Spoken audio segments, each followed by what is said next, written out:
Hi hello నమస్తే study ఐక్యూకు స్వాగతం. So my dear friends, నా పేరు ప్రవీణ్. ఈ పర్టికులర్ లెక్చర్ లో మనం Telangana current affairs for the month of May 2021 ని మనం డీల్ చేద్దాం. సో ఇప్పటి వరకు మనం ప్రతి నెలకు సంబంధించినటువంటి కరెంట్ అఫైర్స్ ని డిస్కస్ చేసుకున్నాం. ఈ పర్టికులర్ లెక్చర్ లో మే మంత్ కి సంబంధించినటువంటి కరెంట్ అఫైర్స్ ని మనం డీల్ చేద్దాం. And one important notice here that while I am discussing various topics, I might be giving some additional information regarding certain topics, and wherever I feel necessary that the information is very important for your group 1 examination, more explanation will be there regarding that particular thing. Don't feel bored, okay? The more you enjoy your preparation, the best the result will be, okay? So ee particular lecture lo manam different issues ni discuss cheskunam. So telangana history ki related ga కొన్ని issues ఉన్నాయి దీంట్లో, వాటి గురించి మనం బాగా discuss చేసుకుందాం. So చాలా మంది తెలుగులో కూడా మాట్లాడండి అని చెప్పేసి చెప్తున్నారు. సో ఇంగ్లీష్ మీడియం స్టూడెంట్స్ ఎవరైతే ఉన్నారో వాళ్ళకి మెటీరియల్ అనేది చాలా రేర్ గా దొరుకుతుంది కాబట్టి వాళ్ళ కోసం ఎక్కువ ఫోకస్ చేయడం జరిగింది. బట్ పర్టికులర్ లెక్చర్ లో తెలుగు కూడా వాడతాను. సో అవసరమైన చోట్లలో నేను తెలుగులో కూడా చెప్తూ ఉంటాను and English lo kuda. So bilingual ga untundi, don't worry. And before jumping into this particular lecture, let me tell you that Study IQ is providing various wide variety of courses like the course for the SSC examination. If you are preparing for SSC CGL, CHSL or MTS, then the course is available in Study IQ. Or if you are preparing for the banking examination, for that also we are having so many courses. Or if you are preparing for the RBI grade B exam, or if you are preparing for any defense examinations like NDA or CDS, okay, or CAPF, so like that there are so many defense examinations. Regarding that also we are having courses. And at the same time, Study IQ is providing you the Telangana Public Service Commission course, which is available in English. You can get the course details in our website. Please follow us on Facebook, Instagram, Telegram, Twitter, and on YouTube also. So let's move ahead and discuss about the first important current affairs. Natural hot water spring based power plant. So మన తెలంగాణలో మనకేంటంటే ఒక particular place లో మనకి natural hot water spring ఉంది. Hot water spring అంటే ఏంటండి? General గా భూమిలో నుంచి మనకి వాటర్ అనేది పైకి వస్తూ ఉంటుంది. సో ఎప్పుడైతే భూమిలో ఉన్నటువంటి ఉష్ణం ఏదైతే ఉందో, టెంపరేచర్ ఏదైతే ఉందో, దాని వల్ల వేడిగా గనక వాటర్ వస్తే దాంతో పాటు స్టీమ్ కూడా వస్తుంది. సో అటువంటి హాట్ స్ప్రింగ్స్ ఏవైతే ఉన్నాయో, ఎక్కడైతే అలా వాటర్ ప్లస్ స్టీమ్ వస్తుందో దాన్ని హాట్ వాటర్ స్ప్రింగ్ అంటారు. సో అక్కడ బెనిఫిట్ ఏంటంటే మనకి ఒకటి హాట్ వాటర్ న్యాచురల్ గా వస్తుంది. Second and the most important thing, మనకి అక్కడ స్టీమ్ వస్తుంది. ఓకే, ఆవిరి. సో ఆవిరి అనేది చాలా ఇంపార్టెంట్. సో ఈ స్టీమ్ ని యూజ్ చేసుకొని మనకి ఎలక్ట్రిసిటీ జనరేట్ చేసే అవకాశం ఉంది. So the first natural hot water spring based power plant in Telangana. This would be our topic today. The location of this hot spring is in Bhadradri district. So Singareni ఏరియాలో మనుగూరులో పగిడేరు అనేటువంటి ఒక పల్లెటూరు ఉందండి. So ఈ పగిడేరు అనేటువంటి పల్లెటూరు ఏదైతే ఉందో ఇది సింగరేణి ఏరియాలో ఉంది, భద్రాద్రి డిస్ట్రిక్ట్ లో. ఇక్కడ మనకి న్యాచురల్ హాట్ వాటర్ స్ప్రింగ్ అనేది ఐడెంటిఫై చేశారు. So the geological survey of India scientist group has conducted a survey in that particular area during 2019. So geothermal ఎనర్జీకి ఏమైనా పాసిబిలిటీ ఉందా అని ఒక సైంటిస్ట్ బృందం, జియోలాజికల్ సర్వేకి సంబంధించినటువంటి ఒక సైంటిస్ట్ బృందం ఇక్కడ మనకి సింగరేణి ఏరియాలో మనుగూరులో ఒక సర్వే కండక్ట్ చేయడం జరిగింది. ఆ సర్వేలో వీళ్ళు ఏం తేల్చారంటే, yes, geothermal energy production could be possible using this particular natural hot water spring. So based upon the report of the scientists group, Singareni has applied for the construction of a natural hot water spring based geothermal power plant. So ఇది ఇప్పుడు news లో ఎందుకు ఉంది? ఇది 2019 లో జరిగింది కదా, మనం ఎందుకు డిస్కస్ చేసుకుంటున్నాం అంటే, సెంట్రల్ గవర్నమెంట్ ఈ particular natural hot water spring based power plant కోసం 1.72 crore రూపీస్ ని ఇవ్వటం జరిగిందండి. ఎంత ఇచ్చారండి? 1.72 crore రూపీస్ ని ఈ particular hot water spring based geothermal energy power plant కోసం సెంట్రల్ గవర్నమెంట్ అప్రూవ్ చేసింది. సో అందుకనే మనం ఈ పర్టికులర్ టాపిక్ గురించి డిస్కస్ చేసుకుంటున్నాం. అయితే for the first time a power project based on natural hot water spring is being build with the capacity of 20 kilowatt. So ఈ particular power plant యొక్క capacity ఎంత అంటే 20 kilowatt. అండ్ తెలంగాణలోనే for the first time ఒక power project ని natural hot water spring ని use చేసుకొని చేయడం జరుగుతుంది. What is geothermal energy?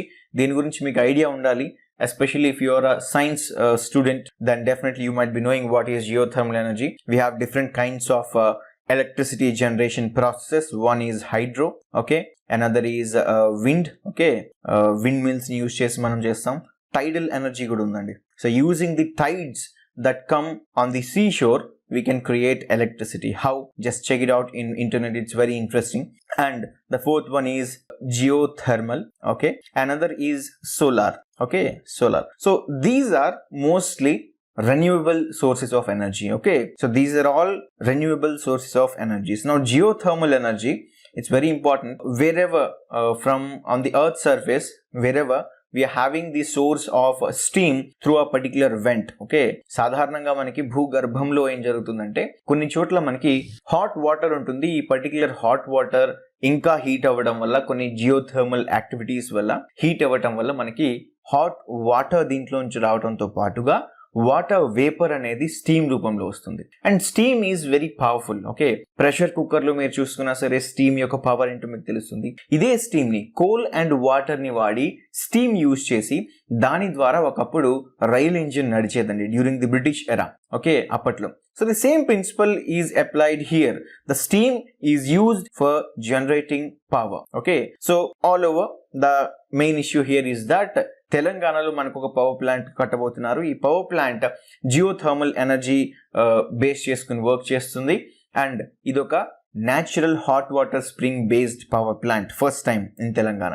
So that's the news. So let's move ahead and discuss about the BC reservations.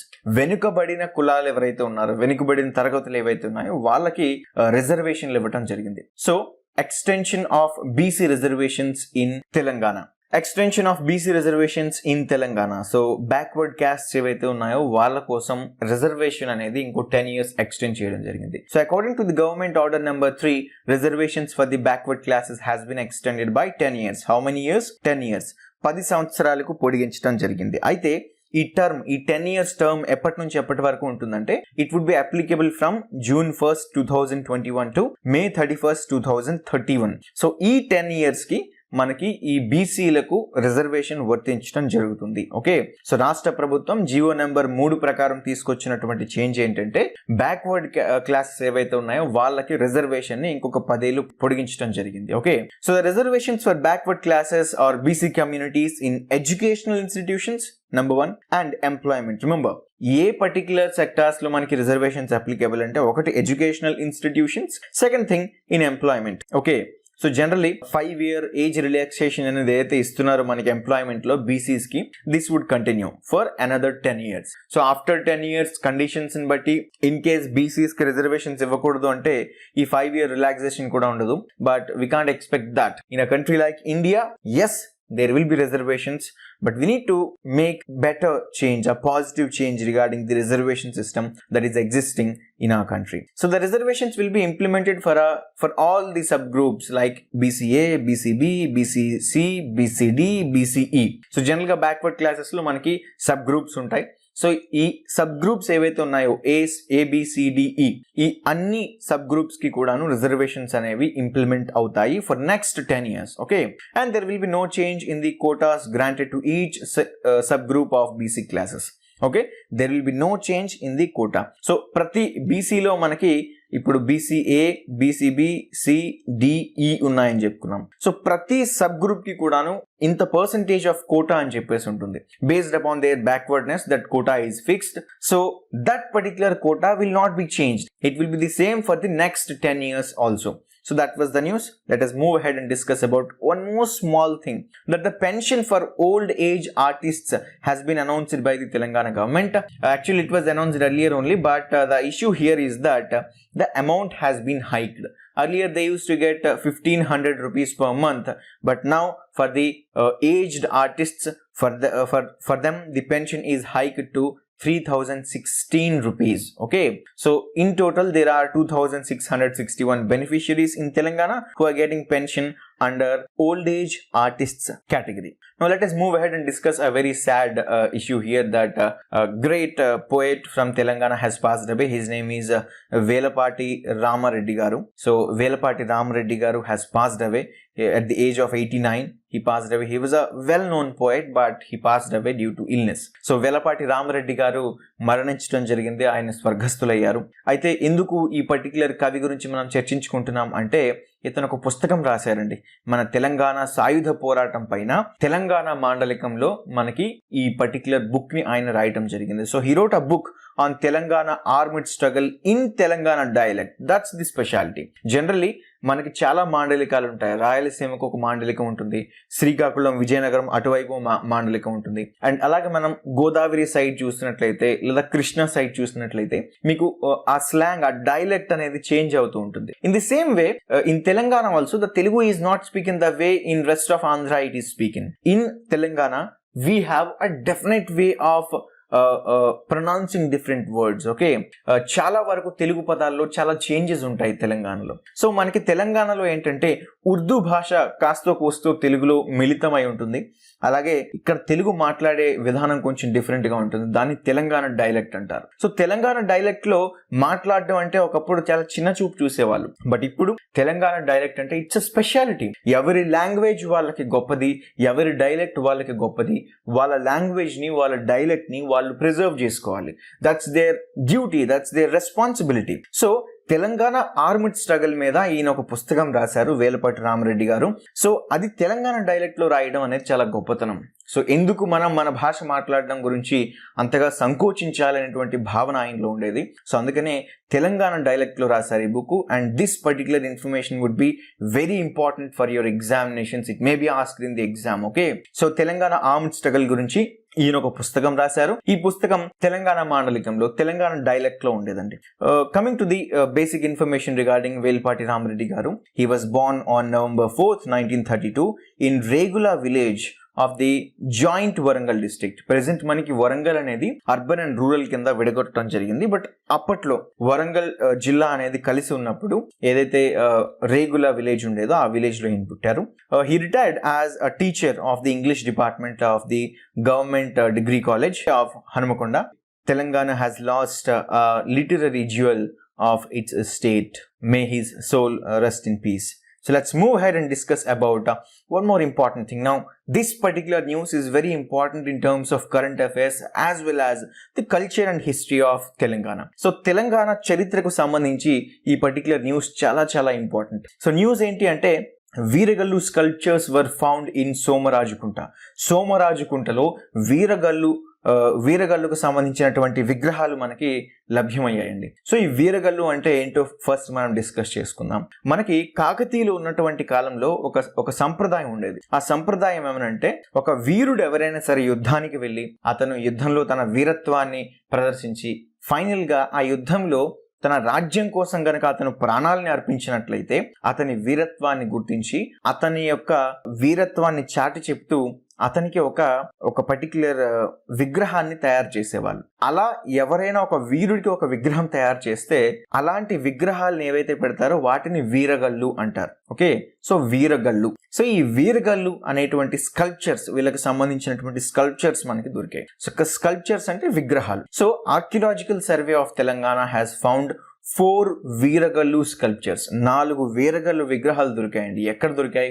Siddipet జిల్లాలో చెరియాల్ మండలంలోని సోమరాజుకుంట, అకునూరు దగ్గర ఉంది జనరల్ గా ఇది. సో అకునూరులో ఉన్నటువంటి సోమరాజుకుంటలో ఈ పర్టిక్యులర్ వీరగల్లు స్కల్ప్చర్స్ దొరికాయి. ఈ 4 స్కల్ప్చర్స్ లో మనకి 2 వీరగల్లు sculptures and one was a sculpture of Nagalingam and the 4th one was the sculpture of Rashtrakutas called Kalabhairava. Okay, so these 4 Veeragallu sculptures were found in Somarajkunta. So that was the news. Okay, so second Veeragallu was sculpted in Kakatiya style. Okay, the second Veeragallu that was found here, it was sculpted in Kakatiya styles. So ఆ విగ్రహం ఏదైతే చెక్కారో అది కాకతీయుల శైలి దాంట్లో కనిపించిందండి. So overall, what you need to understand here is that first thing, the place is very important, and the next important thing is Veeragallu. So what is Veeragallu? You need to understand this particular concept. Okay, so these 2 informations from this particular slide is very important. Here you can have a look at this particular picture. So this is one of those Veeragallu sculptures. Okay, like this there will be so many, and so many were found, and sometimes we get valuable information regarding the past with these Veeragallu sculptures. Okay, so that's why historical point of view, that's very important. Okay, so let us move ahead and discuss about Poda Turupu cattle which got national recognition. మనం ఇంతకు ముందు current affairs మాట్లాడుకున్నప్పుడు పోడతురుపు జాతి cattle గురించి మనం మాట్లాడుకున్నాం. అసలు ఈ పోడతురుపు జాతి క్యాటిల్ ఏంటి, ఎందుకు ఇదంతా స్పెషల్ అనేది మనం మాట్లాడుకున్నాం. 2020లో తెలంగాణ స్టేట్ క్యాటిల్ గా మనకి పోడతురుపుని గుర్తించడం జరిగింది. సో తెలంగాణ స్టేట్ క్యాటిల్ ఏంటండి? పోడతురుపు. సో ఈ పోడతురుపుకు సంబంధించినటువంటి ఇన్ఫర్మేషన్ ఇంతకు ముందు కూడా నేను ఇచ్చాను. జనరల్ గా ఈ పోడతురుపు క్యాటిల్ అనేది మనకి నల్లమల రీజియన్ లో మాత్రమే దొరుకుతుంది. తెలంగాణలో ఉన్నటువంటి నల్లమల రీజియన్ లో మాత్రమే ఈ పోడతురుపు క్యాటిల్ అనేది దొరుకుతుంది. అయితే నేషనల్ బయోడైవర్సిటీ కౌన్సిల్ ఏదైతే ఉందో, ఈ నేషనల్ బయోడైవర్సిటీ కౌన్సిల్ ఈ పర్టిక్యులర్ పోడతురుపు క్యాటిల్ బ్రీడ్ ని చాలా స్పెషల్ గా రికగ్నైజ్ చేసింది. సో మన ఇండియాలో చాలా రకాల క్యాటిల్ ఉన్నాయి, క్యాటిల్ బ్రీడ్స్ ఉన్నాయి. సో వాటిలో ఏ జాతికి చెందినటువంటి క్యాటిల్ స్పెషాలిటీ ఏంటి అని చెప్పేసి నేషనల్ బయోడైవర్సిటీ కౌన్సిల్ అనేది గుర్తిస్తూ ఉంటుంది. సో ఈసారి పోడతురుపు క్యాటిల్ ఏదైతే ఉందో దీన్ని రికగ్నైజ్ చేయడం జరిగింది as a special breed. Okay, so ఇది ఎక్కడ దొరుకుతుంది? మనకి Nallamala region of Telangana. Okay, so the National Biodiversity Council has recognized this Podaturpu cattle as a special breed, and it is the cattle of Telangana, the Telangana state cattle. It was declared in 2020. So generally there is a particular system called Watershed Support Service and Activities Network, WASAN antar dini.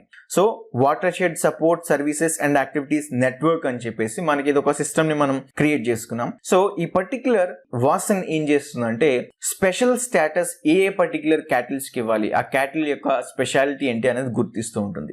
So ఈ పోడతురుపు cattle ని కూడాను వాసన్ అనేది గుర్తించడం జరిగింది. So ఏంటి ఈ Podaturpu speciality అంటే general గా బ్రౌన్ ఆర్ రెడ్ స్పాట్స్ ఉంటాయి on white skin or white spots on light brown skin. Okay, they have straight and sharp horns. Remember, they have straight and sharp horns.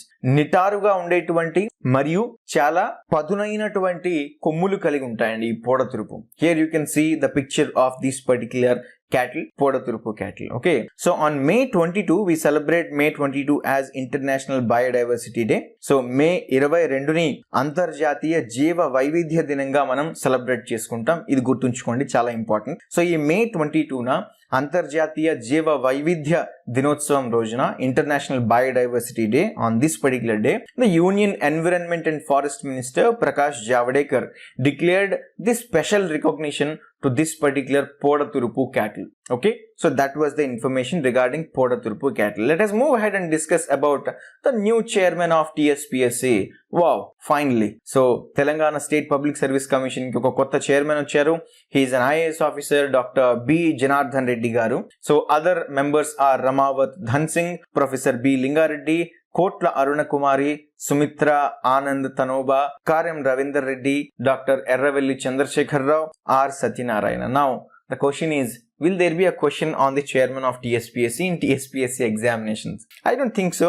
Then why I am teaching this particular thing? See, when you're preparing for the examination of TSPSC, you will be studying so many subjects in which polity is a part, and in polity we have the Union Public Service Commission and the State Public Service Commission. So when you are discussing so many things about the mechanism of recruitment that is going on in India, definitely you should have knowledge about the chairman of TSPSC, the chairman of your own State Public Service Commission.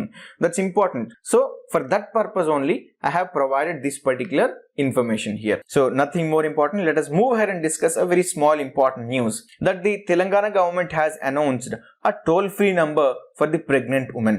గర్భిణీ స్త్రీల కోసం తెలంగాణ రాష్ట్రంలో ఒక ఉచిత phone నెంబర్ని announce చేయడం జరిగింది. ఒక టోల్ ఫ్రీ నెంబర్ అంటే మీ మొబైల్లో బ్యాలెన్స్ లేకపోయినా సరే ఈ పర్టికులర్ టోల్ ఫ్రీ నెంబర్కి మీరు కాల్ చేయొచ్చు. సో మీ దగ్గర బ్యాలెన్స్ లేకపోయినా మీరు ఎలాగైతే 100కి కాల్ చేయగలరో అలాగే ఇక్కడ మనకి toll free number for pregnant women అంటే గర్భిణీ స్త్రీల కోసం ఒక టోల్ ఫ్రీ నెంబర్ తీసుకొచ్చారు. అదేంటి 1800-599-12345.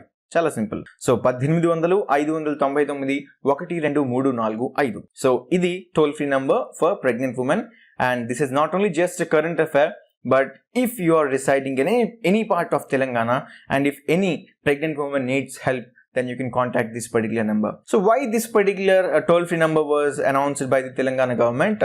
In order to provide better health care and safe delivery mechanism to pregnant women. So ఎవరైతే గర్భిణీ స్త్రీలు ఉన్నారో వాళ్ళకి మంచి ఆరోగ్య సదుపాయాలు కలగాలని అలాగే డెలివరీ అనేది సేఫ్గా అవ్వాలి అనేటువంటి ఉద్దేశంతో మనకి ఇక్కడ తెలంగాణ ప్రభుత్వం తీసుకొచ్చినటువంటి టోల్ ఫ్రీ నంబర్ ఇది. Okay, so let us move ahead and discuss about the Telangana hockey. So every state has its own hockey association or kabaddi association. So they have their own sport associations. So in Telangana for hockey we are having Telangana Hockey Association. For that a new secretary has been appointed. His name is N. Mukesh Kumar. So he was earlier the hockey secretary, but again he is reappointed as the secretary of Telangana Hockey. But before his term, one more person was there who was the ex-secretary of Telangana Hockey. He is none other than Alphonse Lazarus. Okay, so nothing more important, just okay casual news idi. So అడగొచ్చు అడగకపోవచ్చు exams లో, but I thought you should know about this particular thing. So అందుకని చెప్పేసి ఈ particular information include చేశాను, but nothing important. Let us move ahead and discuss a very important thing that the Telangana government is going to implement Ayushman Bharat in Telangana. So మనకి ఆయుష్మాన్ భారత్ అనేటువంటి ఈ scheme union government అంటే central government కేంద్ర ప్రభుత్వం చాలా ఏళ్ల కిందట మనకి తీసుకురావడం జరిగింది. అయితే ఈ ఆయుష్మాన్ భారత్ ప్రోగ్రామ్ ని తెలంగాణలో ఇంప్లిమెంట్ చేయలేదు. బట్ ఇప్పుడు తెలంగాణ ప్రభుత్వం ఏం చెప్పిందంటే మేము ఆయుష్మాన్ భారత్ ని ఇంప్లిమెంట్ చేస్తామని చెప్పింది. సో ఓకే, ఇంప్లిమెంట్ చేస్తామన్నారు, that's not the news here. మనం తెలుసుకోవాల్సినటువంటి విషయం ఏంటంటే ఆయుష్మాన్ భారత్ అనేటువంటి ఈ స్కీమ్ అంటే ఏంటి, ఇది మనం అర్థం చేసుకోవాలి. So what is Ayushman Bharat? Ayushman భవ అని చెప్పేసి మనం అంటూ ఉంటాం, అంటే నిండు నూరేళ్లు వర్ధిల్లాలి అని చెప్పేసి. So it is related to health. Okay, so remember Ayushman Bharat is a health insurance scheme. Remember, it is a health insurance scheme. So Ayushman Bharat program is an umbrella health scheme of the government of India. Remember, it is an umbrella health scheme of the government of India. It was launched in 2018 by Prime Minister Narendra Modi. And what is the aim of this particular Ayushman Bharat program?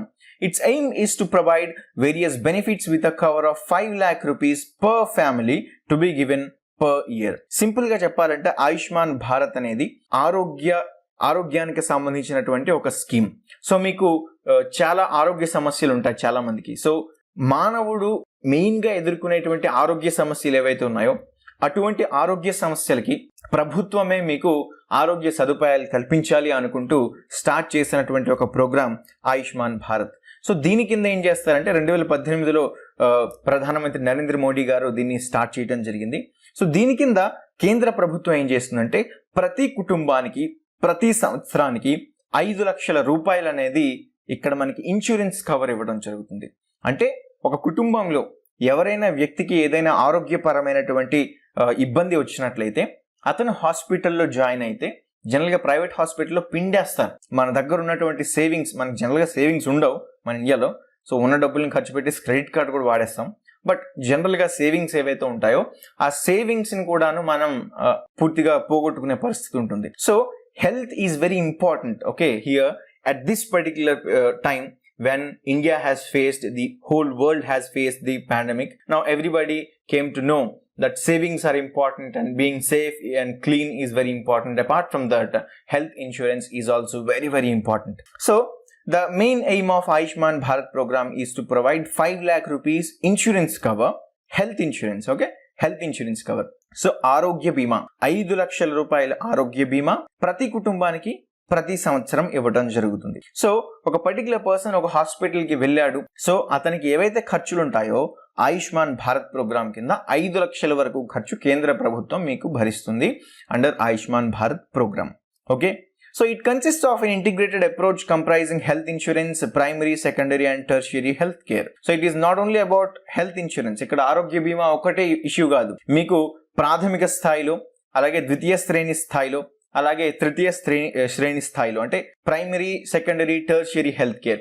General గా local లెవెల్లో మీకు ఒక primary health care centre ఉంటుంది, దీన్నే PHC అంటారు. Okay, ఇప్పుడు vaccination కూడాను ఈ లెవెల్ నుంచి జరుగుతుంది మనకి. సో పిహెచ్సి కాకుండా మనకి సెకండరీ హెల్త్ కేర్ కూడా ఉంటుంది, టర్షియరీ హెల్త్ కేర్ కూడా ఉంటుంది. సెకండరీ హెల్త్ కేర్ అంటే ఒక డిస్ట్రిక్ట్ మొత్తానికి ఒక హాస్పిటల్ ఉంటుంది. దెన్ టర్షియరీ హెల్త్ కేర్ అంటే super speciality hospital level. Okay, so ఇలా మనకి different levels of health care ఏదైతే ఉందో ఈ హెల్త్ కేర్ ని కూడా ఇంప్రూవ్ చేయడం అనేది one of the important component of Ayushman Bharat scheme. Okay, so what is the purpose of launching Ayushman Bharat scheme? That's very important, you should understand. ఎందుకు ఆయుష్మాన్ భారత్ స్కీమ్ ని తీసుకొచ్చారు? రిమెంబర్, ఇది 2018లోనే వచ్చింది, ఇప్పుడు కాదు. ఓకే, ఇప్పుడు తెలంగాణ రాష్ట్రంలో దీన్ని అమలు చేయబోతున్నారు. ఓకే, సో ఎందుకు ఈ ఆయుష్మాన్ భారత్ ప్రోగ్రామ్ ని తీసుకొచ్చారంటే దీని వెనక కేంద్ర ప్రభుత్వం యొక్క ఆలోచన ఏంటంటే, మనకి సస్టైనబుల్ డెవలప్మెంట్ గోల్స్ అని ఉన్నాయి, SDG. Okay, remember, it's very important. So United Nations తీసుకొచ్చినటువంటి sustainable development goals. So all world nations ఈ పర్టికులర్ సస్టైనబుల్ డెవలప్మెంట్ గోల్స్ ని అచీవ్ చేసినట్లయితే then take it for granted the country is in good position. Okay, so మనకి sustainable development goals ని తెలుగులో ఏమంటారంటే సుస్థిరాభివృద్ధి లక్ష్యాలు.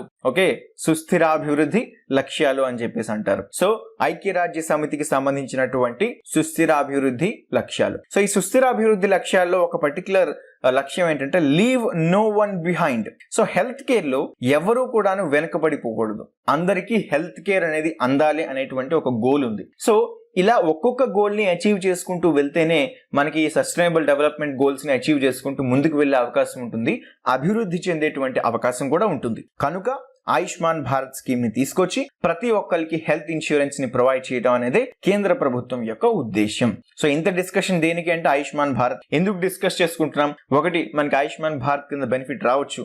రెండు, ఎగ్జామ్ లో మార్కులు రావచ్చు. So that's very important. Okay, so this is all about Ayushman Bharat program. Okay, like this at the state level, if you are having any scheme like మనకి ఆరోగ్యశ్రీ ఉండొచ్చు డిఫరెంట్ స్టేట్స్ లో. సో ఇలా మనకి ఏవైనా health schemes మనకున్నట్లయితే ఆ health scheme కి సంబంధించి కూడా మనకి ఫుల్ నాలెడ్జ్ ఉండాలి. సో తెలంగాణకి సంబంధించి హెల్త్ కేర్ స్కీమ్ ఏమైనా ఉందా, దాంట్లో ఉన్నటువంటి బెనిఫిట్స్ ఏంటి, ఎన్ని రకాల రోగాలు దాంట్లో కవర్ అవుతున్నాయి, ఈ పర్టికులర్ విషయాలు మీరు తెలుసుకోవాలి. So find it out. Okay, let's move ahead and discuss about the report, the annual report on mines presented by the union ministry of mines. Mining అనేది బేసిక్ గా మనకి జరుగుతూ ఉంటుంది. ఓకే, తవ్వకాలు.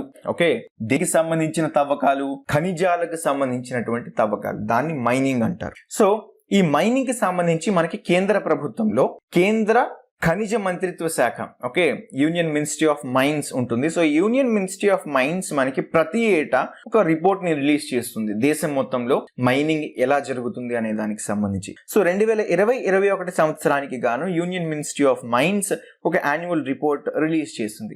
ఈ రిపోర్ట్ లో తెలంగాణకు సంబంధించినటువంటి ఇన్ఫర్మేషన్ ఏదైతే ఉందో అది మనం తెలుసుకుందాం. సో తెలంగాణ 2019-20 ఆర్థిక సంవత్సరానికి గాను 22,069 కోట్ల రూపాయల విలువైనటువంటి మేజర్ అండ్ మైనర్ మినరల్స్ ని మైనింగ్ చేసింది. So out of the total mining that is done in Telangana, the value of the minerals that have been mined in one financial year, that is 2019 and 20, is equal to 22,069 crore rupees.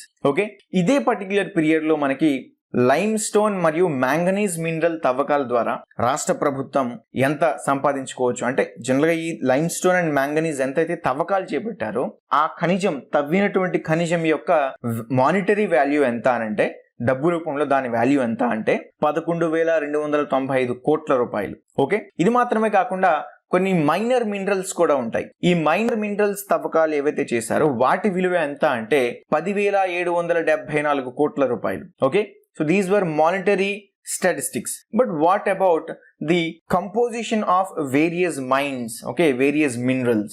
తెలంగాణలో produce చేసేటువంటి lime stone ఏదైతే ఉందో అంటే సున్నపురాయి. Okay, so సున్నపురాయి తవ్వకాలు ఏవైతే మన తెలంగాణలో చేపడుతున్నారో అది మన దేశం మొత్తంలో 7.28%తో సమానం. So out of India's total lime stone production 7.28% of lime stone was mined in Telangana during 2019 and 20. Okay, అదే రకంగా తెలంగాణలో తవ్వకాలు, మ్యాంగనీస్ తవ్వకాలు ఏవైతే చేపట్టారో 2019-20 సంవత్సరంలో అవి దేశం మొత్తంలో ఉన్నటువంటి మ్యాంగనీస్ తవ్వకాలతో పోల్చుకుంటే 0.27% మాత్రమే. మన దేశం మొత్తం మీద తవ్వకంలో వచ్చినటువంటి మ్యాంగనీస్ లో 0.27% మనకి తెలంగాణలో మాత్రమే లభించింది. Okay, in 2019-20, remember this year.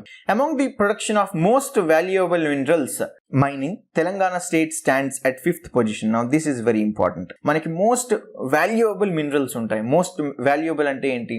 మనకి copper, silver, okay, aluminium, gold, okay, ఇలా మనకి కొన్ని మోస్ట్ వాల్యుయబుల్ ఉన్నాయి. సో ఈ మోస్ట్ వాల్యుయబుల్ మినరల్స్ ఏవైతే ఉన్నాయో వీటి మైనింగ్ విషయంలో తెలంగాణ మన దేశంలో ఏ పొజిషన్ లో ఉంది అంటే 5th position. Okay, 5th position. Now coming to 2020-21, this financial year, till now we have discussed about 2019-20, but what about 2020-21? 2020-21 లో 8.42% of total India's mineral mining took place in Telangana. So మన దేశం మొత్తంలో జరిగినటువంటి mining లో 8.42% mining మన తెలంగాణలో మాత్రమే జరిగింది. ఓకే, ఏ సంవత్సరంలో? 2020-21 సంవత్సరంలో. అలాగే total mineral production at the national level మనం చూసుకున్నట్లయితే, total mineral production at the national level, దేశం మొత్తంలో జరిగినటువంటి ఖనిజ తవ్వకాలని మనం గనక కన్సిడర్ చేసినట్లయితే తెలంగాణ 4వ స్థానంలో ఉందండి. 2019 and 20లో మనకి మోస్ట్ వాల్యుయబుల్ మినరల్స్ లో 5th పొజిషన్. 2020-21 లో total mineral production of nation మనం చూసుకున్నట్లయితే తెలంగాణ 4వ స్థానంలో ఉంది, 4th పొజిషన్. ఓకే, అండ్ అలాగే తెలంగాణలో ఎన్ని మైనింగ్ ప్లేసెస్ ఉన్నాయి, ఓకే, ఎన్ని మైన్స్ ఉన్నాయి అనేటువంటి లెక్కను మనం సరి చూసుకున్నట్లయితే ఆ లెక్కన తెలంగాణ 11th పొజిషన్ లో ఉంది. Okay, in terms of the number of mines that are there in Telangana, state stands at 11th position. Okay, అలాగే మనకి ఇల్లీగల్ మైనింగ్ ని నివారించడం కోసం మనకి ఒక స్టేట్ టాస్క్ ఫోర్స్ అనేది ప్రిపేర్ చేస్తూ ఉంటారు. సో మన దేశం మొత్తంలో 22 రాష్ట్రాలకు మాత్రమే ఇటువంటి ఇల్లీగల్ మైనింగ్ ని కంట్రోల్ చేసేటువంటి టాస్క్ ఫోర్సెస్ ఉంటే తెలంగాణకి అటువంటి టాస్క్ ఫోర్స్ ఏమీ లేదు. ఈ ఇన్ఫర్మేషన్ ఎందుకు చెప్తున్నానంటే, గ్రూప్ 1 మెయిన్స్ ఎగ్జామినేషన్ లో ఒకవేళ మీకు ఖనిజాభివృద్ధికి సంబంధించి, తెలంగాణలో ఉన్నటువంటి ఖనిజాభివృద్ధికి సంబంధించి ఎటువంటి ప్రశ్న వచ్చినా, లేదా if there is a question on the mining related to Telangana in Group 1 mains examination, then this point might help you that to control illegal mining, 22 states are having special task forces, but Telangana is not having one such task force. అటువంటి ఒక task force మన రాష్ట్రానికి లేదు. 22 రాష్ట్రాలు illegal అక్రమ mining, అక్రమ తవ్వకాలు చేపట్టకుండా ఉండటం కోసం ఒక టాస్క్ ఫోర్స్ ని మెయింటైన్ చేస్తూ ఉంటే తెలంగాణలో అటువంటిది మెయింటైన్ చేయట్లేదు. సో ఇటువంటి ఇన్ఫర్మేషన్ చాలా హెల్ప్ఫుల్ గా ఉంటుంది while writing the answers. Now another information is that according to Geological Survey of India, by December 2020 in India there are 2148.66 million tons of coal reserves. Okay, మన మొత్తం భారతదేశంలో December 2020 సంవత్సరం వరకు geological survey of India ప్రకారం ఏంటంటే 2148.66 million టన్నుల బొగ్గు, okay, బొగ్గు రిజర్వ్స్ ఉన్నాయండి, కోల్ రిజర్వ్స్ ఉన్నాయి. హైయెస్ట్ కోల్ రిజర్వ్ ఎక్కడుంది అని అంటే గోదావరి వ్యాలీలో ఉంది. సో గోదావరి వ్యాలీలో మనకి బొగ్గు నిక్షేపాలు చాలా ఎక్కువగా ఉన్నాయి. సో ఈ బొగ్గు నిక్షేపాల్లో తెలంగాణ ఫస్ట్ ప్లేస్ లో ఉంది. చాలా ఇంపార్టెంట్ పాయింట్ ఇది, గుర్తుపెట్టుకోండి, very very important point. highest coal reserve is found in Godavari Valley, and because of that Telangana stands at first place in terms of highest coal reserves. Remember this point. Okay, now మీకు ఇక్కడ ఇంకొక విషయం తెలుసుకోవాలి. మీరు ఇక్కడ royalty, mineral royalty అంటారు. General గా central government ఒక స్టేట్ లో ఏదైనా ఒక మినరల్ యొక్క మైనింగ్ చేపట్టినట్లయితే ఎంతైతే మైనింగ్ చేస్తున్నారో అంత మైనింగ్ కి గాను కొంత అమౌంట్ రాయల్టీగా స్టేట్స్ కి పే చేస్తూ ఉంటారు. సో మేజర్ మినరల్స్ మైనింగ్ వల్ల ఎంత రాయల్టీ తెలంగాణకు వచ్చిందంటే 2016-17లో 201 కోట్లు, 2017-18లో 229 కోట్లు, ఆ తదుపరి సంవత్సరంలో 235 కోట్లు, ఆ తదుపరి సంవత్సరం 207 కోట్లు అండి. So it was gradually increasing, but in the year 2019-20 that declined to 207 crores. So this was the information regarding the mining in Telangana as per the Union Ministry of Mines annual report. Now we will discuss about NTPC Singareni. First, what is NTPC? National Thermal Power Corporation. Okay, so thermal విద్యుత్ ఏదైతే ఉందో ఆ విద్యుత్ ఉత్పత్తి కోసం పెట్టినటువంటి plant నే national thermal power corporation అంటారు. సో సింగరేణిలో మనకు ఒక ఎన్టీపీసీ ఉంది. సో సింగరేణిలో ఉన్నటువంటి NTPC 7th best thermal power plant గా గుర్తింపు పొందింది. సో మన దేశంలో ఉన్నటువంటి 25 ఎన్టీపీసీల్లో జైపూర్, మంచిర్యాల డిస్ట్రిక్ట్ లో జైపూర్ అని చెప్పేసి ఒక ప్లేస్ ఉంది. అక్కడ సింగరేణి ఎన్టీపీసీ ఉంది. దీనికి 7వ స్థానం దక్కింది. 25 అత్యుత్తమ ఎన్టీపీసీల్లో, భారతదేశంలో ఉన్నటువంటి ఎన్టీపీసీల్లో ఎన్టీపీసీ సింగరేణికి 7వ స్థానం దక్కింది. ఈ ఎన్టీపీసీ సింగరేణిని 2017-18లో ఎస్టాబ్లిష్ చేశారు.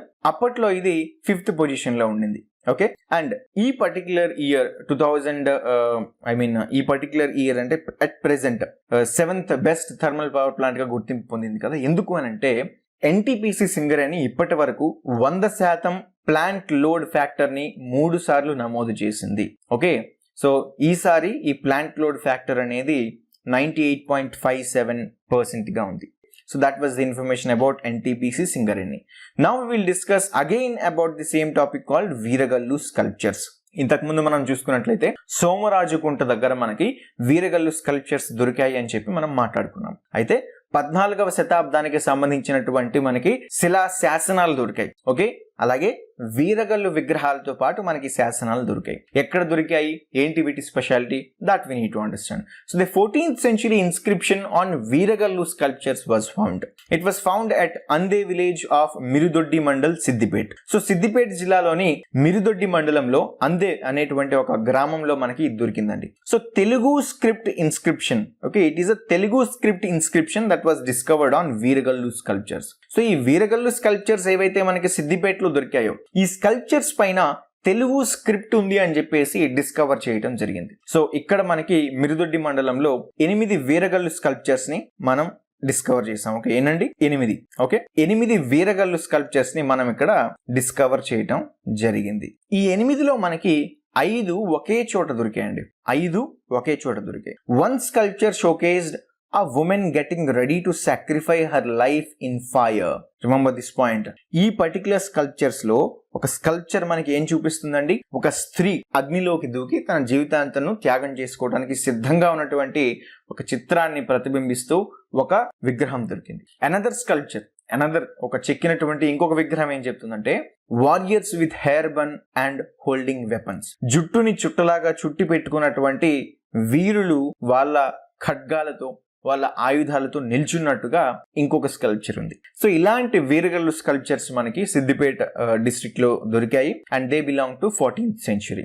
Okay, let us move ahead and see the picture here. So Telugu Samayam నుంచి నేను ఈ పర్టికులర్ పిక్చర్ ని తీసుకున్నాను, that belongs to Times of India.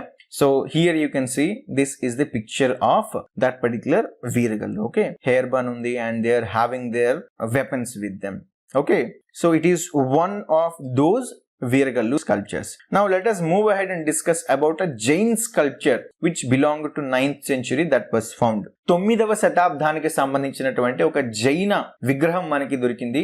దానికి సంబంధించినటువంటి వివరాలు ఇప్పుడు తెలుసుకుందాం. So Jain sculpture was discovered at Siddipet district at Chiryala mandal, Akunuru. Okay, so Akunuru Charyala మండలం చెందినటువంటి ఆకునూరులో మనకి 9వ శతాబ్దానికి సంబంధించినటువంటి జైన స్కల్ప్చర్ అనేది దొరికింది. This sculpture is 5 feet high, 4 faced. Okay, Chaumukhi అంటారు, అంటే 4 దిక్కులా చూసేటువంటి, అంటే 4 దిక్కులా చెక్కబడి ఉన్నటువంటి 4 faced జైన్ స్కల్ప్చర్ ఇది. ఓకే, సో ఇది మనకి కోటిలింగాల గడ్డ అనబడేటువంటి ఒక ఏరియాలో మనకి చెర్యాల మండలం ఆకునూరులో కోటిలింగాల గడ్డ అనే ఒక ప్లేస్ ఉంది. అక్కడ మనకి ఈ 4 faced అంటే Chaumukhi Jain sculpture was discovered. ఇప్పుడు మీకు కరెంట్ అఫైర్స్ లో క్వశ్చన్ ఎలా అడగొచ్చు అంటే, Chaumukhi Jain sculpture was found in which part of Telangana? 4 options ఇస్తారు. లేదా a Jain sculpture was found at Akanuru of Cheryal Mandalam. What was the speciality of it? ఇలా కూడా అడగొచ్చు. సో స్పెషాలిటీ ఏంటంటే it was a Chaumukhi sculpture. So ఇలా 4 faces ఉన్నటువంటి జైన sculpture ని జైన మతంలో సర్వతోభద్ర అంటారు. సో చౌముఖి స్కల్ప్చర్ ని జైన మతంలో ఏమని కన్సిడర్ చేస్తారండి? Sarvatobhadra. Remember this point, this is also very important. So generally ఈ స్కల్ప్చర్ ఎవరిది అంటే 24th జైన తీర్థంకర మహావీర. సో మహావీరకు సంబంధించినటువంటి ఈ జైన్ స్కల్ప్చర్. మహావీర ఎవరు? 24వ జైన తీర్థంకరుడు. Okay, 24th Jain Tirthankara Mahavira. ఇతనికి సంబంధించినటువంటి ఈ విగ్రహం సగం మట్టిలో కూరుకుపోయిన స్థితిలో మనకి దొరికిందండి. సో ఇదే పర్టికులర్ ప్లేస్ లో ఇంతకు ముందు రాష్ట్రకూట అంబాసిడర్ శంకర గండరస, ఓకే, శంకర గండరస అని చెప్పేసి రాష్ట్రకూటులకు సంబంధించినటువంటి ఒక దౌత్య అధికారి ఉండేవాడు. ఇతనికి సంబంధించినటువంటి ఒక ఇన్స్క్రిప్షన్ ఇదే సేమ్ ప్లేస్ లో ఇంతకు ముందు బయటపడింది. ఓకే, ఇది మాత్రమే కాదు, ఇంతకు ముందు కాకతీయులకు సంబంధించినటువంటి ఇంకొక ఇన్స్క్రిప్షన్ కూడా ఇక్కడే బయటపడింది. ఇది రుద్రదేవుని కాలానికి సంబంధించి రుద్రేశ్వర టెంపుల్ కి వచ్చేటువంటి ఆదాయానికి సంబంధించిన ఇన్ఫర్మేషన్ మనకి ఈ పర్టికులర్ ఇన్స్క్రిప్షన్ తో దొరికింది. So 2 more inscriptions were found at the same place. One was regarding the information that there was an ambassador of Rashtrakuta kingdom. His name was Shankara Gandarasa. Regarding him, that particular inscription was there. one more Kakatiya inscription belonging to Rudradeva's period that was found, which provided the information about the temple income that came to Rudreswara temple. Okay, so this was the information about the Chaumukhi Sarvatobhadra Mahavira sculpture. So that was the information. Remember these. Now let us move ahead and discuss about ancient human beings. మనకి ఆది మానవులు ఎవరైతే ఉన్నారో, so ఈ ఆది మానవులకు సంబంధించినటువంటి జాడ మనకి తెలంగాణలో జనగామ డిస్ట్రిక్ట్ లో మనకి దొరికిందండి. So traces of ancient human beings were found in Jangaon district of Telangana.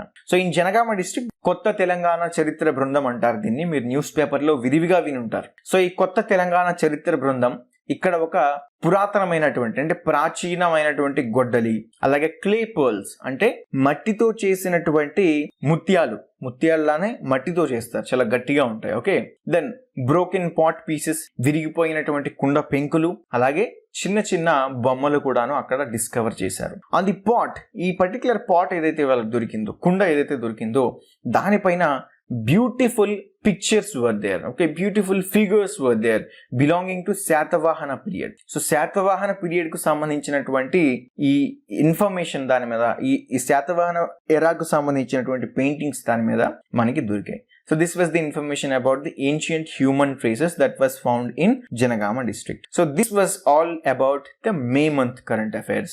I hope I have taught everything well to you and everything will be helpful for you in your examination. Keep reading things, and if you find this particular video too slow, then you can change the speed and you can complete this particular video in a short period of time. And keep revising the main subjects, keep revising the current affairs, keep practicing maths, reasoning, and keep practicing the MCQs also. These things will help you to sail through your examination and get a government job. Okay, so all the very best. Andaru baga kashtapadandi, నమ్మకంతో కష్టపడండి, ముందుకు సాగిపోండి. గెలుపు తప్పకుండా మీదే. మీ ధ్యాస, మీ శ్వాస అన్నీ కూడాను మీ పరీక్షల పైన, మీ ప్రిపరేషన్ పైన పెట్టండి. All the very best. Thank you very much. Keep smiling.